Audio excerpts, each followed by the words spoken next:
여러분, 목사들은 좀 부족합니다. 목사들이 뭐에 부족하냐면 세상 돌아가는 일에 부족해서 항상 안타까운 말도 안 되는 그런 이야기를 할 때가 있는데, 이 목사들이 하는 대표적인 헛소리가 뭐냐면, 먹고 사는 게 뭐가 그리 중요합니까? 하느님 다 알아서 먹여주시고 입혀주십니다. 교회 봉사 열심히 하면 다 됩니다. 이렇게 저도 옛날에 많이 했거든요.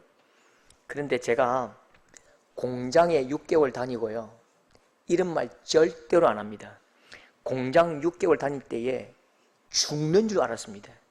먹고 사는 일이 가장 어렵고 위대한 일이구나, 먹고 사는 게 곧 하느님 앞에 예배구나, 그 생각이 바뀌더라고요. 또 목사가 진짜 부족한 게 뭐냐면, 이 목사가 사람을 잘 몰라요. 목사는 하나님만 잘 아는 것 같아요. 그런데 목회는 하나님을 목회하는 게 아니잖아요. 목회는 사람을 목회하고 사람을 섬기는 거잖아요. 근데 목회자가 사람을 섬기는 일인데 사람을 모르는 게 참 안타까울 때가 많습니다. 여러분, 사람은 어떤 존재지요? 사람은요, 연약한 존재입니다. 그리고 사람은요, 죄인입니다. 합하면요, 사람은 누군가? 사람은 연약한 죄인입니다. 내가 죄인 중에 괴수다, 이렇게 말한 바울이요, 겸손이 아니고요, 정확한 자기 진단입니다. 자기 통찰이지요. 그럼에도 사람에게 희망이 있습니다. 여러분 보시면요, 물이 금잔에 담기면 물에서 금빛이 납니다. 근데 그 금빛 나는 물이 디룽박에 담기면 오물이 되고요, 그리고 그 디룽박이 깨지면 아무것도 없이 산산이 부서질 수밖에 없는 것입니다. 사람도 마찬가지입니다. 과거에 내가 아무리 성령 충만하고 은혜 충만하고 대단했던 사람이라도, 아무리 큰 사람이라도 그 담긴 그릇에 따라서 변하고 달라지지요. 그래서 물을 받아주는 그릇이 중요하듯이 사람을 받아주는 그릇이 중요합니다. 사람을 어떻게 받아주느냐, 사람을 어떤 모양으로 받아주느냐, 그게 여러분 사람의 모양을 결정한다니까요. 서로 아픈 마음을 받아주는 거룩한 공동체, 복된 공동체, 사랑의 공동체가 있어야만 그 사람이 사랑의 사람이 되고 행복의 사람이 되고 은혜의 사람이 되는 것입니다. 여러분, 오늘 말씀의 다윗이 꼭 그 모양입니다. 다윗이 얼마나 신앙적인 사람인지 아시지요? 이 사람이 어떤 사람입니까? 사무엘상에 보면 다윗이 사울의 겉옷 자락을 가만히 베니라, 사울의 옷자락 뱀으로 말미암아 다윗의 마음이 찔려, 이렇게 말씀하십니다. 이 철천지 원수를 죽이지 않습니다. 사울이 아둘람 굴로, 사울이 그 굴로 들어오잖아요. 막베다 굴로 들어오잖아요. 들어왔을 때에 부하들이 말합니다. 부하들이 어떻게 말합니까? 하나님께서 당신에게 원수 갚을 기회를 주셨습니다. 빨리 죽이세요. 하나님께서 당신에게 원수 갚을 기회를 주셨다니까요. 죽이세요. 다윗이 고개를 흔듭니다. 하나님이 세운 사람을 내가 어떻게 죽일 수 있겠느냐? 죽이지 않고 대신 사울의 옷자락을 살짝 베어내지요. 다윗이 그 행동도 마음에 찔린다고요. 사울이 옷자락을 뱀으로 말미암아 다윗의 마음이 찔려, 다윗 마음이 찔린다고요. 사울 옷을 잘라낸 그것만으로도 마음이 불편하다고요. 여러분, 이렇게 착한 사람을 본 일이 있습니까? 이렇게 유약한 사람을 보았습니까? 다윗이 자기 한 목숨 근사하기도 힘든데 밥 축내고 사람 구실 못하던 사람들이 도와달라고 하면요, 우리 좀 도와주십시오, 우리 좀 먹여주십시오, 그렇게 찾아오면 거절을 못합니다. 그래서 어서 오십시오, 힘드셨지요, 같이 삽시다, 같이 여기 누추하지만 이 굴에서 쉬면서 억울한 마음 녹이면서 서로 돕고 삽시다. 그렇게 한 명 한 명 받아준 그 사람들이 600명입니다. 600명을 받아주었다고요. 거짓대를 받아준 거지요. 그런데 이게 무슨 일입니까? 오늘 읽은 말씀을 가만히 보십시오. 다윗이 변했습니다. 그렇게 착하고 유약하고 정 많던 사람이 이렇게 변할 수도 있습니까? 13절 말씀에 다윗이 자기 사람들에게 이르되 너희는 각기 칼을 차라 하니 각기 칼을 차매 다윗도 자기 칼을 차고 400명 가량은 데리고 올라가고 다윗이 깡패가 되었습니다. 다윗이 강도가 되었습니다. 남의 물건을 빼앗고 남의 집안을 멸망시키기 위해서 분노하고 화를 내밀죠. 다윗이 여러분 600명을 어떻게 먹여 살렸습니까? 어떻게 이 사람들이 먹고 살았지요?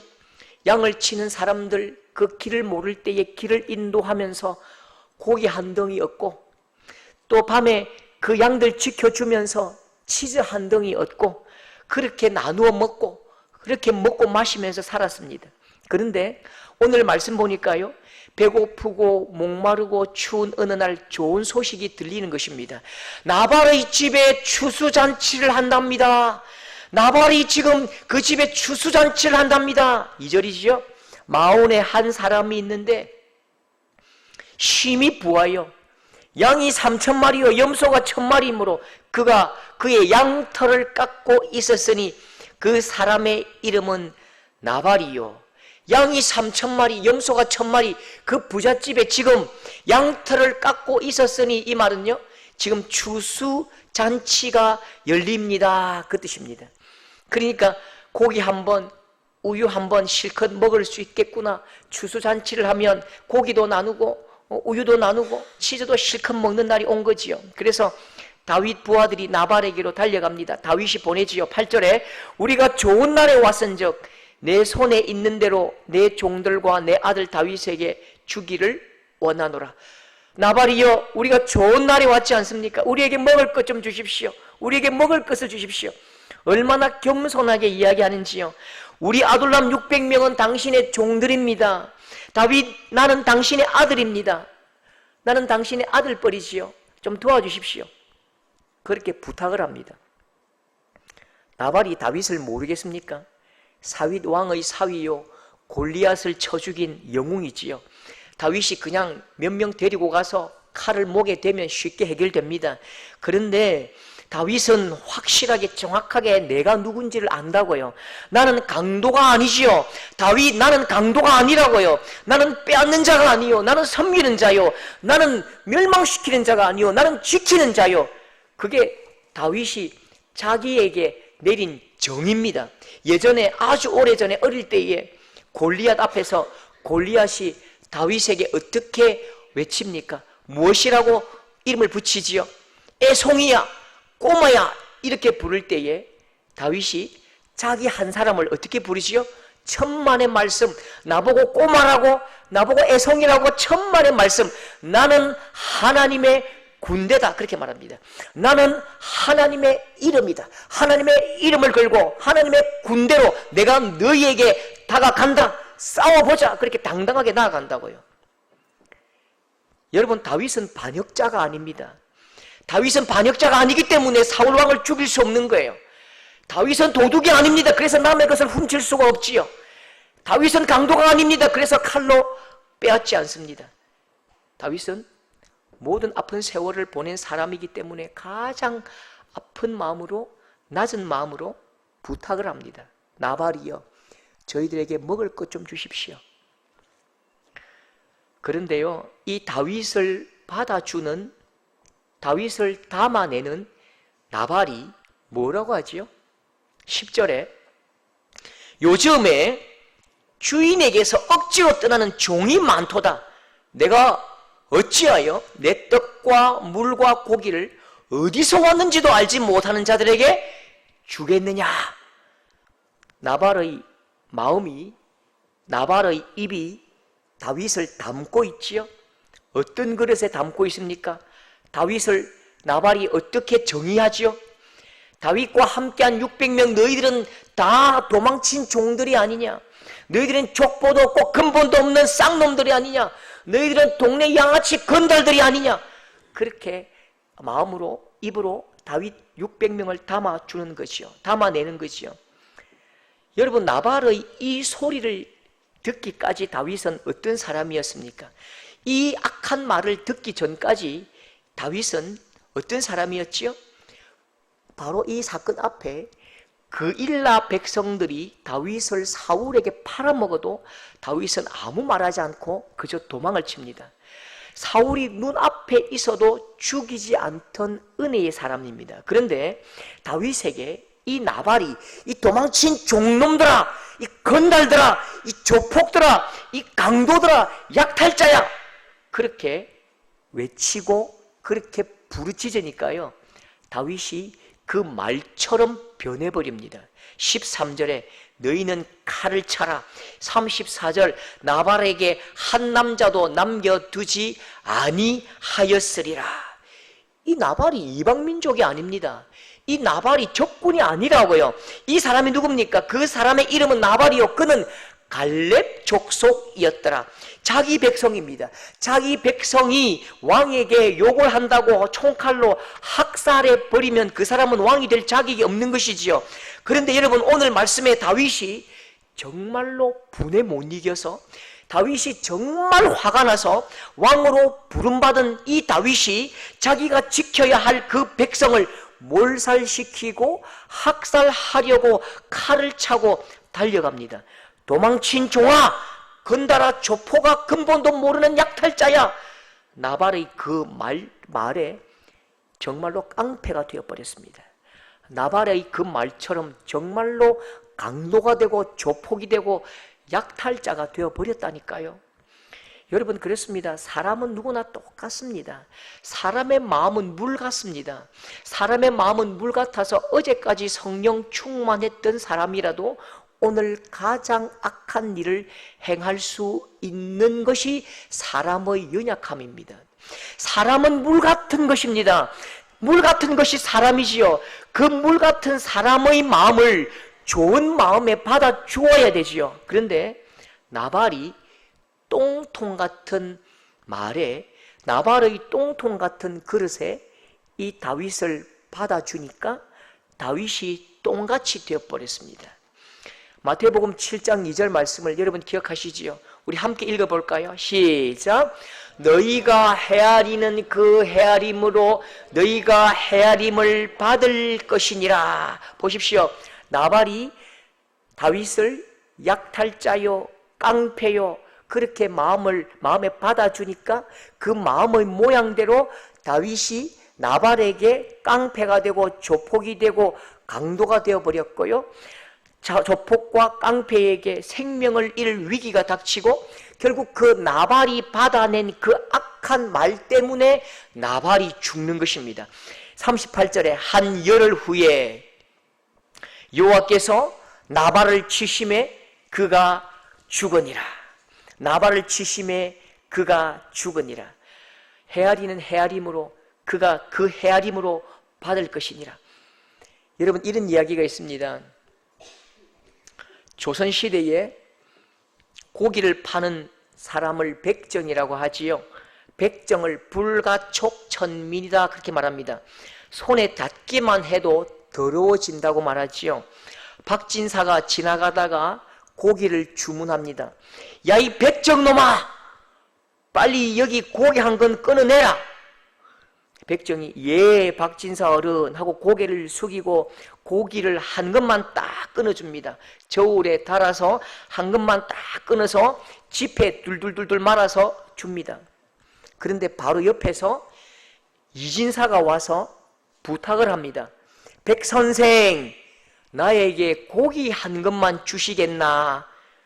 그 말을 듣고 이 백정이 이진사에게는 저울에 재지도 않고 고기를 그냥 한 알음 잘라서 비단천에다가 멋지게 포장을 해서 이진사에게 주지요.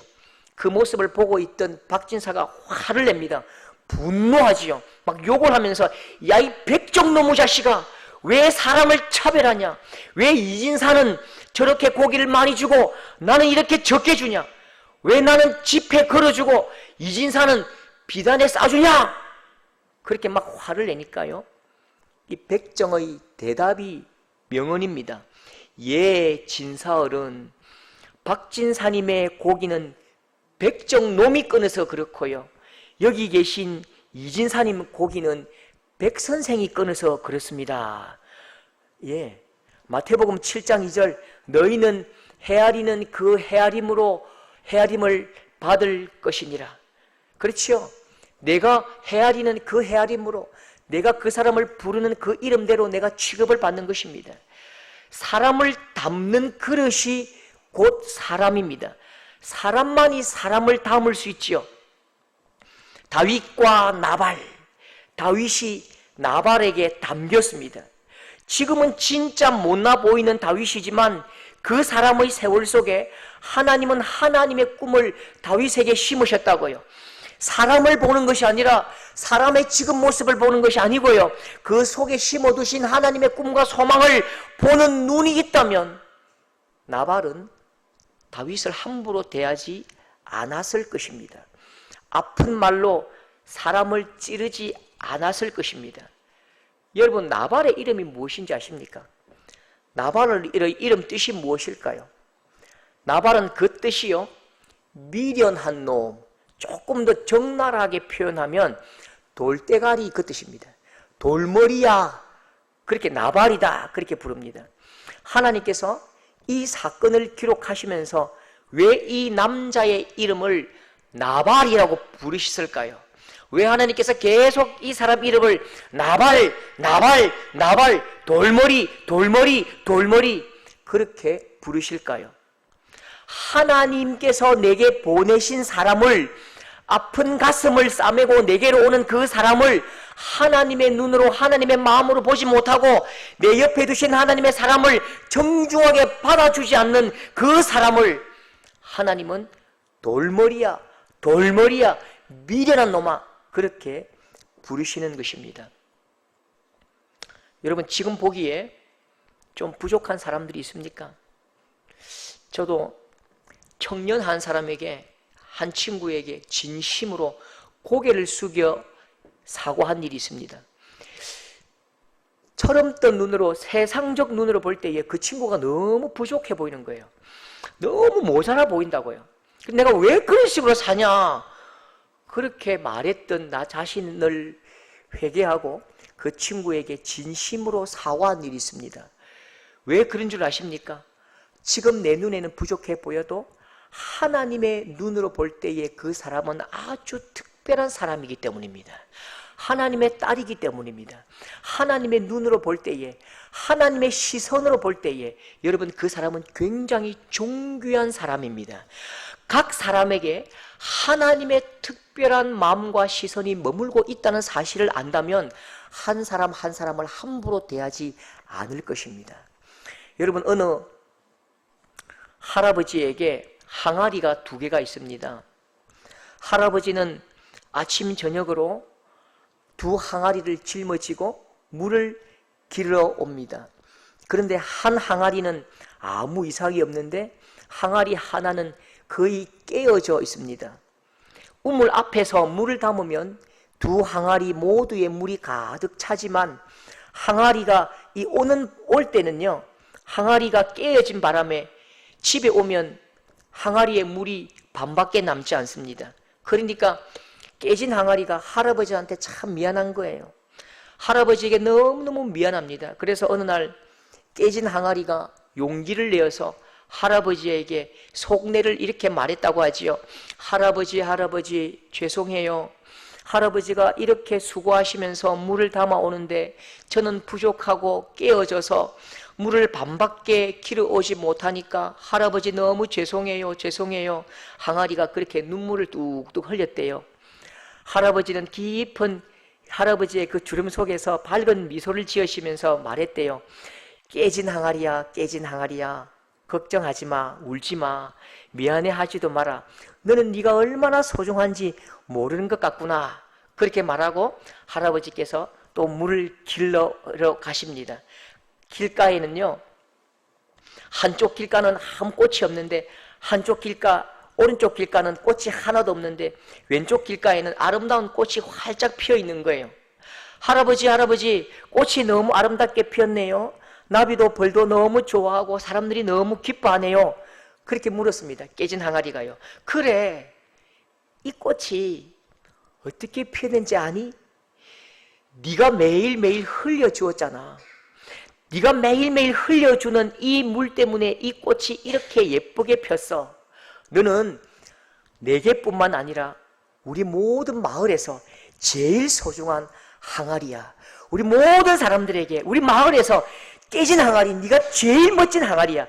그렇게 같이 웃었답니다. 여러분, 이게 사람을 보시는 하나님의 마음입니다. 우리는 항상 우리 눈에 보이는 모습으로 사람을 평가하고 판단하거든요. 우리의 눈으로 좋고 나쁨을 결정합니다. 그래요. 선악과를 따먹은 원초적 죄성은요, 항상 우리 눈이 보는 대로 선악을 판단해버리는 것입니다. 그러나 하나님의 시선은 전혀 다릅니다. 하나님의 눈으로 볼 수 있다면 내가 누가 누구를 평가하겠습니까? 그저 내 마음에 가장 좋은 금잔에 그 사람을 받아줄 뿐이지요. 여러분, 사람이 내게로 올 때에 여러분 마음에 가장 좋은 금잔을 그 사람에게 내밀어 주십시오. 그래서 그 금잔에 그 사람, 내게로 보내주신 그 사람을 담아줄 수 있는 우리 귀한 성도들이 될 수 있기를 축복합니다. 오늘 말씀에 똑같은 사람을 두고 전혀 다른 표현을 한 사람이 있습니다. 강도가 되어서 칼을 차고 달려옵니다. 다윗이요. 그때 나발의 아내가 급히 달려갑니다. 아비가일, 이 나발의 아내가 그 다윗을 딱 막았습니다. 23절 우리 다 같이 읽어볼까요? 시작. 아비가일이 엎드려 그의 얼굴을 땅에 대니라. 아비가일은 부잣집 마나님입니다. 명문가의 안주인이지요. 다윗은 왕에게 쫓겨다니는 역적이요 배고픈 도망자지요. 그런데 아비가일이 얼굴을 땅에 대고 절을 합니다. 그 의미가 뭘까요? 누가 누구에게 얼굴을 땅에 대고 절을 하지요? 종이 주인에게 절을 하는 것입니다. 나는 종입니다. 당신은 나의 주인입니다. 당신은 나의 왕입니다. 그렇게 표현합니다. 그리고 아비가일이 28번 계속 우리가 읽은 그 말씀 이후로 28번 똑같이 다윗을 어떻게 표현하느냐? 내 주여, 내 주여, 그렇게 다윗을 위로합니다. 나발에게 입은 상처에 후시딘 바르고 기부스하고 산삼 먹이고 링거 꼽고 그렇게 나발이 입힌 상처보다 훨씬 더 깊은 위로를 다윗에게 해주는 것이지요. 격려하는 것이지요. 나발이 찌른 상처의 통증이 사라질 즈음에 아비가일은 정말 중요한 한마디랍니다. 바로 아비가일이 했던 이 한마디가 다윗 내 인생의 가장 중요한 한마디요, 내 인생의 가장 소중한 한마디요, 내 인생을 살리는 한마디요, 내 인생을 바꾸는 한마디, 그 한마디를 던집니다. 아비가일이 한 말을 보십시오. 28절에 여호와께서 반드시 내 주를 위하여 든든한 집을 세우시리니 이는 내 주께서 여호와의 싸움을 싸우시며 내 주께서는 여호와의 싸움을 싸우는 분이시다. 그렇게 말합니다. 아비가일이 지금 다윗을 향해서 뭐라고 하지요? 내 주께서는 다윗 당신은 여호와 하나님의 싸움을 싸우는 사람이 아닙니까? 이 말뜻 안에 숨겨진 의미가 있다고요. 이 말뜻이 뭘까요? 당신 다윗 칼을 차고 오네요. 당신은 도둑이 아니잖아요. 당신은 깡패가 아니잖아요. 당신은 조폭이 아니잖아요. 다윗 당신은 하나님의 싸움을 싸우는 하나님의 대리자잖아요. 지금 그런데 당신 손에 있는 칼은 무엇입니까? 이 아비가일의 한마디에 다윗이 아마 정신이 번쩍 들었을 것입니다. 고통의 세월, 그 아픈 세월 잠시 접어두었던 10수년 전 하나님 앞에서 가졌던 첫 마음이 저 내 내면의 그 밑에서부터 불쑥 올라왔겠지요. 골리앗 앞에 설 때에 나는 만군의 여호와의 이름으로 내게 가노라, 나는 하나님의 군대의 이름으로 내게 가노라, 그렇게 담대하게 외쳤던 나 자신에 대한 정체성, 나는 하나님의 군대요, 나는 하나님의 사람이요, 나는 하나님의 이름이다. 그렇게 외쳤던 그 이름이 다시금 기억나는 것입니다. 그래서 아비가일이요, 이 다윗에게 묻는다고요. 다윗의 전쟁은 하나님의 전쟁이지 않습니까? 다윗이여, 왜 깡패가 되어야 하십니까? 다윗이여, 왜 당신은 강도가 되어야 하십니까? 스스로 목숨을 끊으려고 시도했던 한 분의 간증을 들은 일이 있습니다. 사업이 망하고 너무너무 어려워서 약을 먹고 죽으려고요. 약을 털어넣기 전에 마지막으로 전화가 하고 싶더래요. 전화를 했는데 아내가 받더래요. 근데 전화상에서 애들이 막 엄마가 받은 그 전화기를 뺐더래요. 막 까불고 좋아서 애들이 아빠! 우리 아빠다! 아빠! 내 전화기 내놔! 내가 받을 거야! 우리 아빠야! 이 아빠! 우리 아빠야! 아빠 언제 올 거야? 이 한마디를 들을 때에 이 집사님에게요, 마치 망치로 머리를 때리는 같은 큰 충격을 받았대요. 아빠! 우리 아빠야! 아빠! 전화기 내놔! 내가 받을 거야! 이 소리를 듣는 순간 정신이 번쩍 들고요, 손에 있던 그 수면제, 그 독약을 딱 보는 순간 내가 지금 무슨 짓을 하고 있어! 하면서 그 약병을 집어 던지고 집으로 막 달려갔대요. 그리고 열심히 살아 그 아픈 세월을 극복했답니다. 아빠! 아빠! 내가 아빠구나. 내가 이 아이들의 아빠구나. 그 한마디의 중요한 정체성, 정의감, 정의내림, 그게 나를 살리는 거지요. 아비가일이 다윗에게 말합니다. 다윗, 당신은 하나님의 사람이야. 다윗, 당신은 깡패가 아니야. 하나님의 사람이야. 하나님의 전쟁을 하는 하나님의 이름이야. 하나님의 군대야. 이 말 한마디에 다윗이 가슴이 철렁 내려앉고 머리로 망치로 머리를 맞은 그런 기분이 아니었을까요?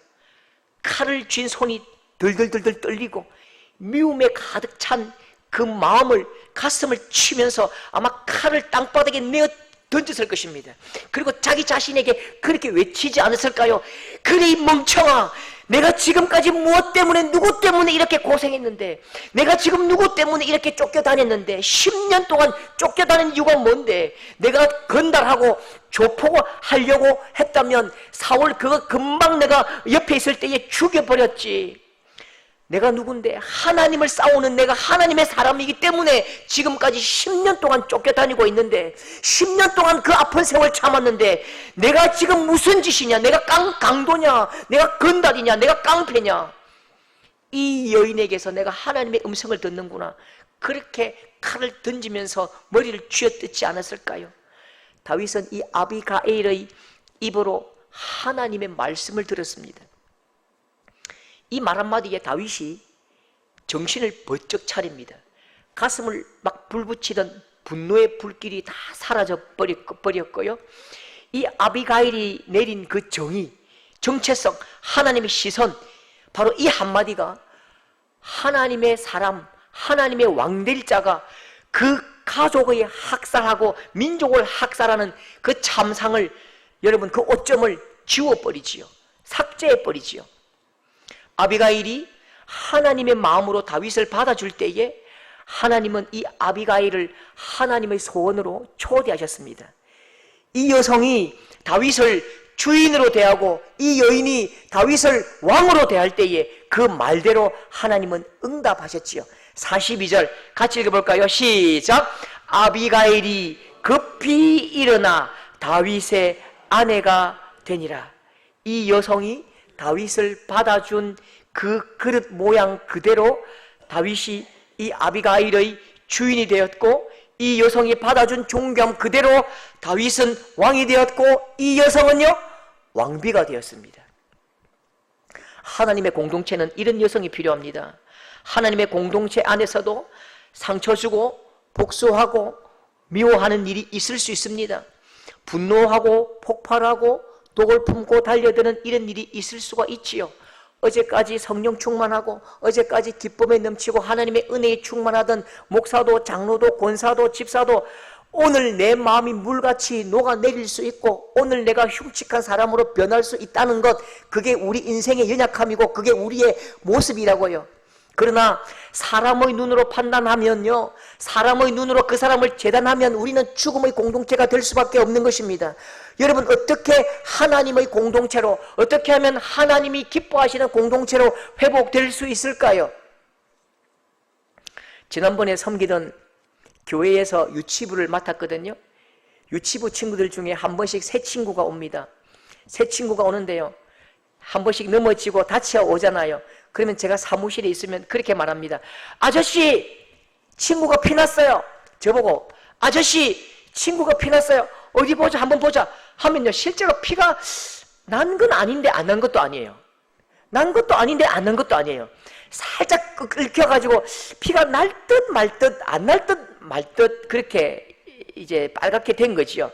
여기에서 이 모습을 보고 제가요, 절대로 해서는 안 될 두 마디가 있습니다. 그게 뭘까요?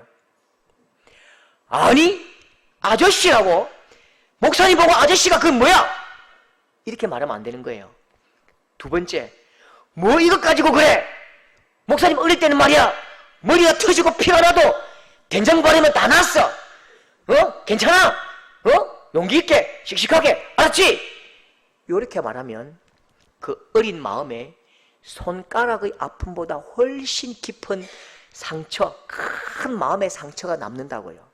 그러면 이렇게 찾아오는 친구가 오면 어떻게 해야 될까요?